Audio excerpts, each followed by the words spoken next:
Hello, I'm Abigail and welcome to my channel about everything having to do with books. For my video today, I'm going to be doing another book review, and I'm going to be reviewing the Testing Trilogy by Joelle Charbonneau.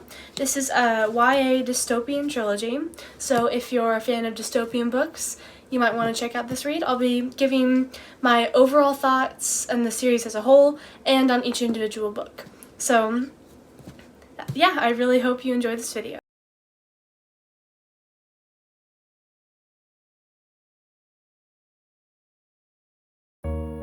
One thing that I really think ties a book together with its cover is when the cover utilizes an important symbol from the book, such as is done in all three of the covers of the books of the Testing Trilogy.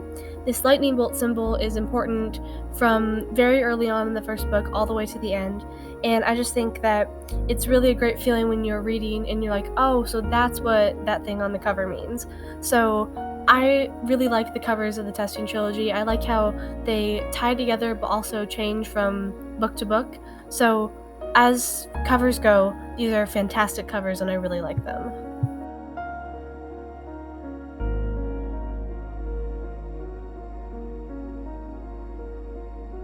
So first I want to talk about some of my overall thoughts and the plot and the pacing of this book.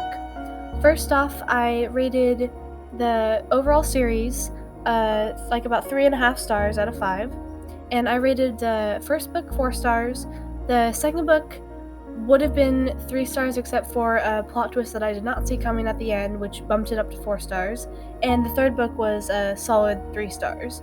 So overall, about 3.5 stars. And so the plot of this book is like a lot of other dystopian books. It takes place in a futuristic America where the world has been torn by the 7 stages of war, and the people are working to revitalize the land.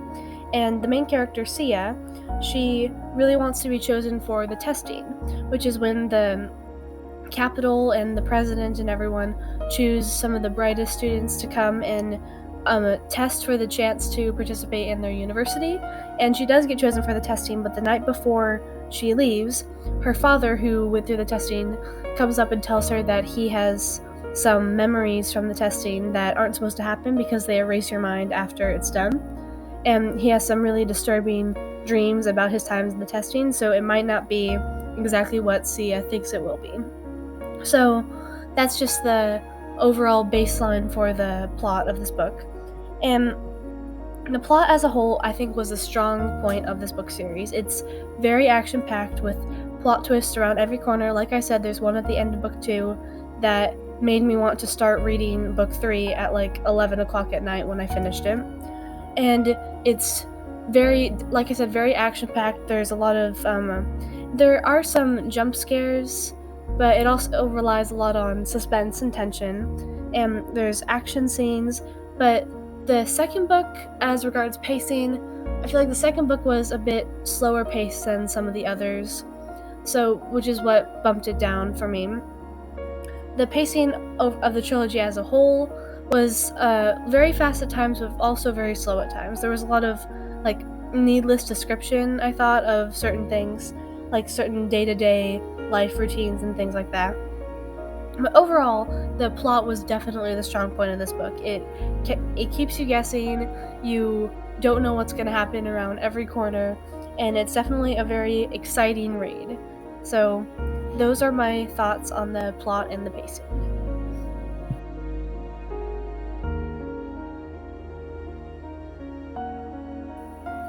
Just as the plot was one of the strong points of this book series, I feel like the characters were one of the weaker points of it. For instance, the main character, Sia, there isn't really much that she can't do. She's pretty much good at everything she comes across, and it's necessary for her to be smart and strong because she makes it through the testing and survives through all 3 books. But it would just be nice to see her showing some weakness at some points, because that it makes it hard to relate to her when she's just absolutely perfect at everything she does. And the other characters, there were a lot of secondary characters that I really did like, but it's just hard to enjoy a book when the main character is annoying, and she wasn't annoying the whole time, but there were instances when I got really annoyed with her just being so perfect. And as regards the relationships, there is romance in this story with the main character, and the love interest, there wasn't really much that was like unique about him. He just felt like a pretty common love interest to me, and I was able to pick out who he was from like the first moment he came onto the scene. So like he was a nice guy, but again, there wasn't really much that was unique about him, which is one of the weaker points. And so overall, the characters and the relationships between characters weren't as strong as I've read in a bunch of other books, because it was definitely a very plot-driven narrative. But with such a great plot, sometimes you can make up for lack of character development, but that's what dropped it down a few stars for me, was that the characters just felt kind of dry to me. But that's just my opinion, so you can read it and think a different way, but that's my opinion on the characters.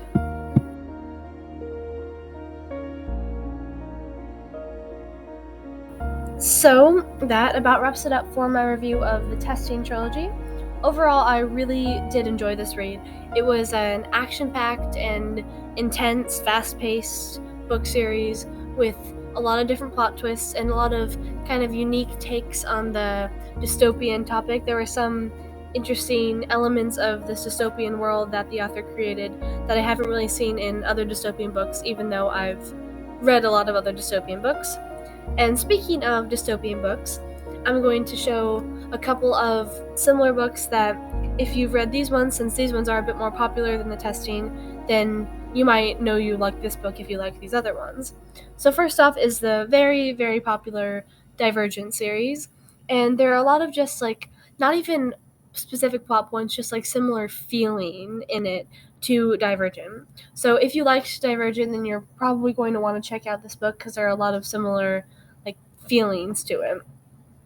And next we have the Matched trilogy, which Matched isn't as action-packed, I feel like, as the Testing, but there are a lot of similar like world building and society rules and stuff to these two book series. So if you like Match, then you might want to check out the Testing. And last we have the Giver series, which is yet another dystopian series. And kind of like the others, there isn't really anything specific that I can think of that, besides obviously the genre, that reminds me of the Testing from The Giver, but just a lot of like feelings to it, and the feeling of like living in a dystopian society in these two books, which is a genre book that I love. But so yeah, if you liked the Testing, or if you like any of these books, then you might want to check out the Testing.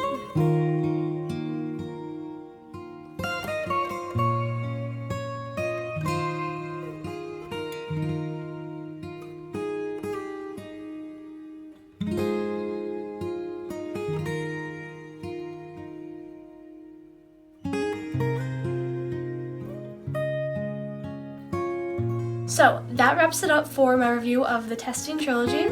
I hope you enjoyed this video, and if you've either read this book series or are planning to as a result of this video, let me know down in the comments.